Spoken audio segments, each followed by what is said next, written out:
Alright, let's have another Chats in Isolation. Last time was on procrastination and productivity. I hope you've been keeping busy since the last chat. I certainly have. I've been doing lots of practice, working out in the lounge, cooking delicious meals, and just keeping busy in other ways as well. Like I made some raspberry liqueur for when my girlfriend gets back in like 4-ish weeks. This will be ready in like 5.5 weeks. It's going to be delicious. It's going to be like a chambord type thing. If you want the recipe for this, I'll leave it in the video description. It's going to be delicious. But anyway, this is a guitar-related channel. What am I talking about liqueurs for? Today I want to talk to you about ear training and my music. So how I come up with my stories and ideas, how I flesh out and record a track, just my overall process. Because I think that'll help you guys, those of you who are making or wanting to make music of your own. Now, sorry if you hear a racket out in the lounge. My flatmate is playing Dynasty Warriors or something like that. So it's a lot of sword sounds and killing and anyway, this is a guitar channel. Let's talk about guitar. Yeah, screw it. Ear training. I know a bunch of you have asked about ear training. So I looked into this because I didn't really know what that meant. So I Googled it. Google said something along the lines of, you know, listening to an outside source and identifying the root note, the intervals, the chords, which scale or key is being played. And so I thought, yeah, I can talk about that, sure. Let's rewind to 2007. So I began playing guitar. 2:50 p.m., July 7th, 2007. And I immediately started jamming with my friends who were already guitar and bass players. So my friend Morgan was a bass player and we jammed straight from the beginning. And I had a friend, Andre, as well, who I went to university with. Now, when I say went to university with, what I mean by that is we went to uni. We wasted money on classes, but we didn't actually go. We just sat in the corridors drinking coffee after coffee, jamming on acoustic guitars. And this constant jamming that I did with my friends meant that very quickly my ear started to develop because I was hearing progressions from my jam buddy. Yeah, the first thing that I noticed in regards to my ear training over the years was my ability to identify the root note of any incoming song or progression. So my buddy would start playing a progression and I'd hear it, and just along the E string, the low E string, I would start trying to find out where that note is, where the home note is.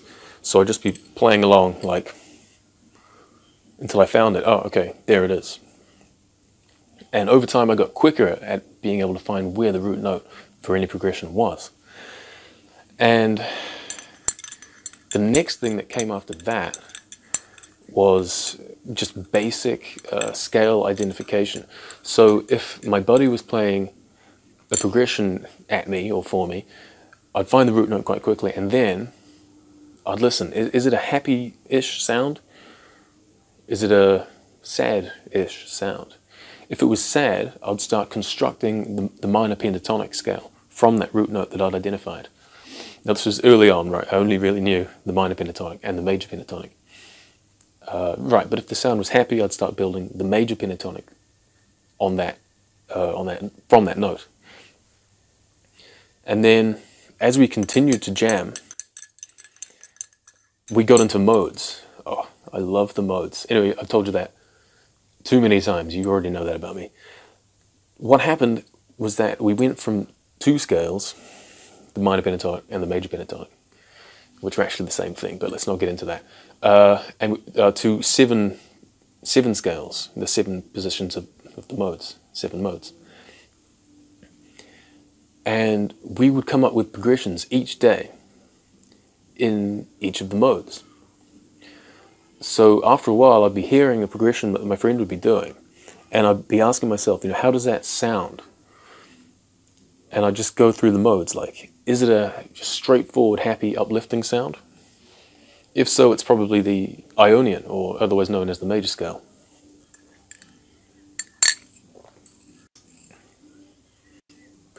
If it was like a sad but journeying and lonely type sound, I would feel confident identifying that as the Dorian mode. That's what my ear would tell me. Now, if it was kind of a dark sound, and there was a note just ahead of the root note, a flat second, I could be confident knowing or guessing that that's the Phrygian mode. If it was a major type sound, but something was a little off about it, it was very ethereal and gave a sensation of flying, then I would assume it to be Lydian. And movies and movie soundtracks, they always, or very commonly, use the Lydian mode when someone's flying without wings, like it's a magical event, right? So that's how I remember to identify something as the Lydian mode. Now, if it was like a grand, like majestic and magical sound, I would think that's the Mixolydian. The Mixolydian means those things to me. Why is that? Well, I first heard the Mixolydian mode in The Mighty Bush. The episode was called The Priest and the Beast. That episode got me obsessed with the Mixolydian mode. There were a few jams in there in the Mixolydian mode in that episode, which were just beautiful. Anyway, and the final one, no, not the final one. Right, if it was just a straightforward sad sound, I was familiar enough with that. I'll just say that's the Aeolian mode, otherwise known as the minor scale. Finally, if it was an awful sound that I wanted nothing to do with, and it was just gross, I'd say, well, that's the Locrian, of course.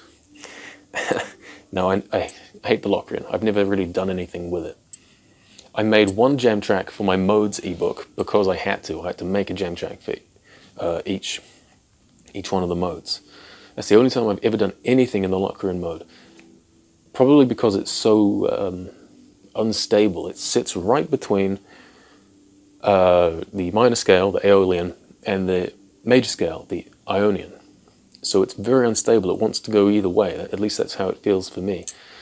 So yeah, I never use it. But I can identify it, at least, and that's what this is about, ear training. So I would identify modes by how they make me feel. But I mean, there is a more straightforward way of doing it than this, where you hum the root note. You're listening to a progression coming in, you don't know what mode it is, you hum the root note, and then you hum a second interval. Okay, so try humming a flat second. Does that work? No, so it's probably not going to be Phrygian or Locrian. So you'll hum a regular second. And then you're going to hum a third to see if that works with the incoming progression. So you hum a minor third. Did that work? No, it sounded a bit off. All right, so major third, that works. And then you hum a fourth. Did that work? Not really. Okay, sharp fourth, that works. All right, so now you know you've got a root, a second, a major third, and a sharp fourth. What mode has that? Sorry, which mode has that? The Lydian mode. And so you could just go through the scale degrees like that, and then that will give you a sure way of identifying what mode it is you're hearing. So, but I mean, this all depends on whether or not you've already developed some sort of ear training. So let's go into identifying intervals a little bit. the humming approach to intervals or singing approach is a great way to go about this. If you hum a root note, and then you can hum a fourth. That's a root note and a fourth. That's a fifth, root and a fifth. And you can hum the root note and then another interval, and just practice doing this. And by doing this, you'll be able to identify intervals in relation to the root. I hope that makes sense. And I recommend humming your way through all 7 of the modes. There are so many ways that you can do this to get more familiar with hearing and identifying modes and intervals and music. Now, I find this particularly difficult to talk about, ear training, because it's not really something I ever put much work into. It's something I could just do. And when you have a teacher who can just do something, they're often really bad at teaching that, okay? But if you've got a teacher who has struggled and thought about it, like I have with all my picking and sweeping and all that, then usually that teacher is good at doing that. So yeah, I'm sorry I can't really explain ear training better than I just have. But I think that's enough to get you going with it. If I would point you in the direction of a resource, there was a modal identification quiz that I made a couple of years ago, where I recorded 3 jam tracks in 3 different modes, recorded a quick solo over them, and your task as the viewer was to listen to them and identify which mode was present, which mode was being played to you. I'll leave the link to that in the video description as well. Go and give it a listen and put your ears to the test. You don't even have to do it now. Maybe practice some ear training and then go and do it. It's up to you. Maybe I should make some more of those. They're quite fun, actually. Anyway, I think oh no, there's one more thing in ear training. Transcribing solos. So when I transcribe a solo, what I do is I get the sound file of the solo I want to work with. I import it into my recording program, which in my case is Ableton. I put some loop brackets around the section that I want to transcribe. And then usually what I do is I slow it down. And how do I do that? I go bottom right and I change it from Beats to Complex Pro, and then you can just start slowing it down. And you'll still, there's no pitch change and no real meaningful loss in clarity or sound quality either. So you can get quite nice and slow. You can really slow these things down quite well. And from there I'll just start listening to it, listening to the notes, figuring them out on the guitar, and then writing them out in tab. When I started doing this, of course, this is a skill that you need to practice. When I started doing this, I'd listen to the solo, and I'd only get the first note.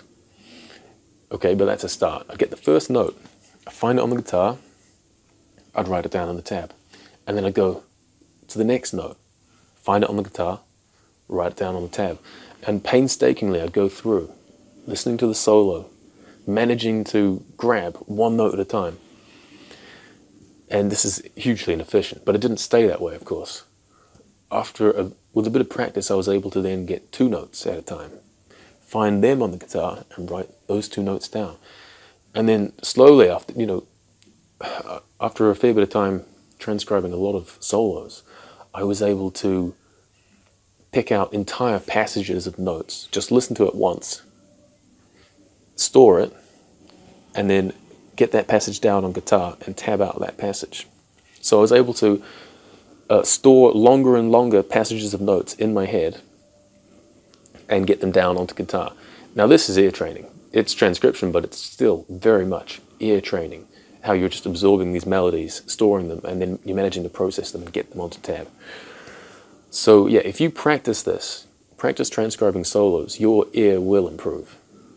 So there's my advice on that.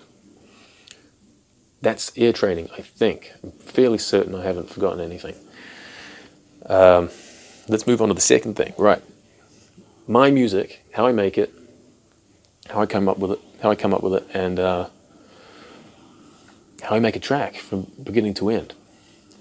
So the first thing I'd like to say about my music is that the stories behind them, I like to have stories behind all of my music. The stories are quite typical in that they're essentially the hero's journey. Now, what is the hero's journey? It is an archetypal type of storytelling which you can't go wrong with, you can't miss, really. It's an ancient way of telling stories where you've got a hero. They have to do all these dangerous things, the trials of a hero, which is a track in my first album, which is a bit on the nose, but there you are. And then after doing these trials, the hero gets to the end goal. Right? Very simple but successful formula. My first album, Argonaut, was entirely based around this, the hero's journey.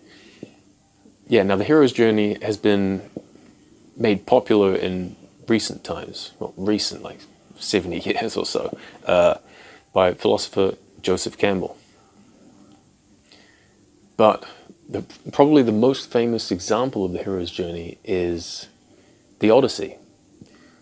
So, yeah, anyway, my second album, the one that I'm making now, I don't even have a name for it yet, but it is another hero's journey story of sorts, where you've got this character, a siren, who's done this thing to get himself exiled, and then he has to travel through this dangerous desert to get to this province called the Splendor of Sands, and there's a lot of crazy stuff that happens there that he has to get through, and then there's the end.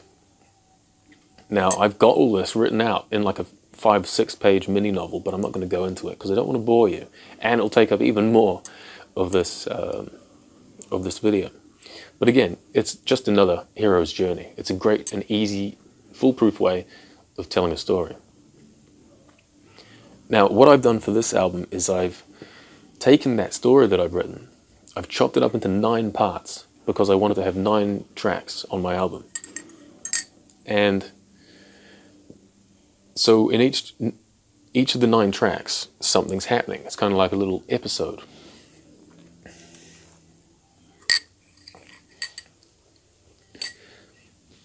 When I go to make a track, I think to myself, what's happening in this track? How do I convey that with music? Okay, well, if it's a thoughtful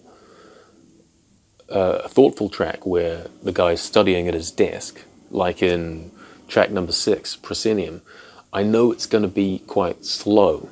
It's not going to be like blast beats and shred licks. So that kind of sets the mood for the song ahead of time. So you've got to think about that. What kind of feel do you want for your song? What kind of speed? Do you want it to be in 4/4? Do you want it to have a triplet feel? What scale do you want it to be in? You know, do you want it to have a happy sound? Again, this is like going back to the mode identification thing. You've got to take all these things into account before you start. But for me, that's about as far as it goes. When I start recording a track, I don't really know what's going to happen. I might have one riff in my head, or one chorus, or a melody. But that's it. I build an entire song around that. So this is why it takes me, it's one of the reasons why it takes me between 1 month and 3 months to make one measly track. Because, quite frankly, I don't know what I'm doing. I've got no idea. My compositional skills are a mess. I'll start with a riff. I'll get a clicker going. I'll just put down like a riff idea. If I like it, I'll put down some drums. Now this is the painstaking process of drums. I drop in every single drum hit on separate channels, panned differently, EQ differently. I put in each individual drum hit by themselves. These are real drum samples. They're WAV files. But it takes a long time to do that, especially for a whole track, like a 6 or 7 minute track. That's a lot of fiddling around with individual drum hits. But then what I'll do is I'll go from that riff that I've made with the drum track into something else. And here is where the trial and error begins. I will try out like a bridge or some sort of chorus, And then most of the time I don't like what I've made, so I'll delete it. And that's like hours lost. And I'll record another idea, and it'll kind of work with the other one. So I'll keep it for now. And then I'll move on to the next bit, and I'll just have a think about what I can make that sound like, what ideas I can come up with that. And then, now that kind of works with the first bit, but not with the second bit, so I might delete that second bit again, so that's more time lost. And I might decide I don't like the joining bit either anymore, so I'll delete that as well. So each day when I'm recording, I could be spending hours. I could be spending hours recording, and at the end of the day, I'll keep none of it. But it's very important to understand that knowing what you don't want the track to be like is crucial. It's about as important as knowing what you want the track to be like. So this goes on for between 1 and 3 months, just adding, taking away, moving this bit over there, extending this bit, chucking another solo in there, and by the end of the 1 to 3 months of this ridiculously inefficient trial and error process, I've got some sort of like stitched together Frankenstein's monster of a track. But because I followed the process of evolution, just trying everything, all of my riffs that I know, all of my melodies, all of my licks, trying everything I know, keeping the stuff that works, getting rid of the stuff that doesn't, this process of evolution always yields a good track at the end, something that I can be proud of. I don't recommend you follow this process. If you know of a better way to compose and record music, do it, and please tell me as well, because my way is just so inefficient, but it always gets results. So I love it and I hate it. There's my advice for you, and there's another Chats in Isolation. I hope you got something from this, and I hope you're making the most of your time in isolation. This is day 19 for me. No idea how long it's going to go on for, but I'm enjoying it. I really am. So I'll see you quite soon.